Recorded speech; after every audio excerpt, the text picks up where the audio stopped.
आगे माई फूटल डामरू फाटल बाघ चाल विभूति झरिए झरि जाय।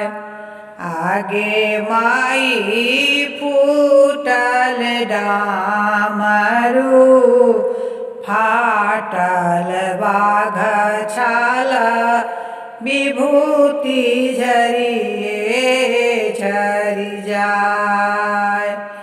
गे माई सेहो देखी सर हो जा हंसली ठठाए लाए आयलन बारा बौरा। आगे माई सेहो देखी सर हो जा हंसली ठठाए लाए आयलन बारा बौरा। आगे माई लाए आयलन बारा बौरा। इतना बचन जाबे सुनलन महादेवा चली भेल इंद्र दरबार।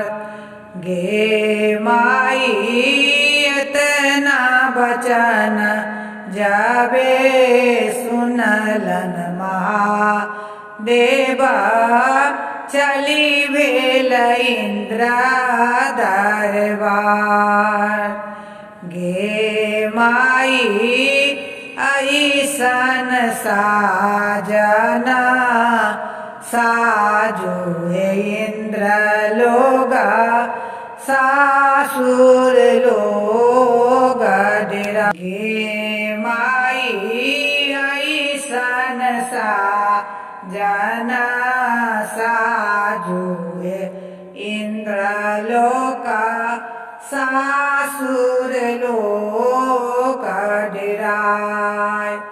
गे माई नाग्र घुमा एबा लोग डेरा एबा सरा हो जले जय बोदहेज।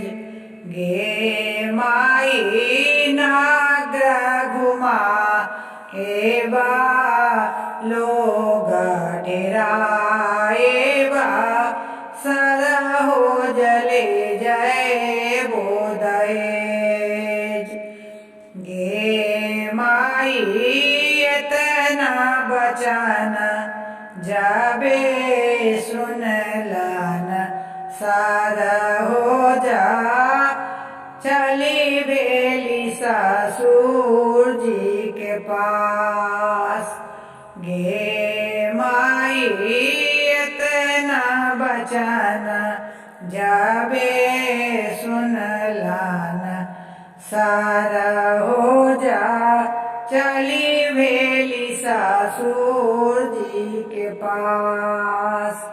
गे माई हन जमैया ससुर जी कतहु न दे खाला हो मांगा ले दहेज।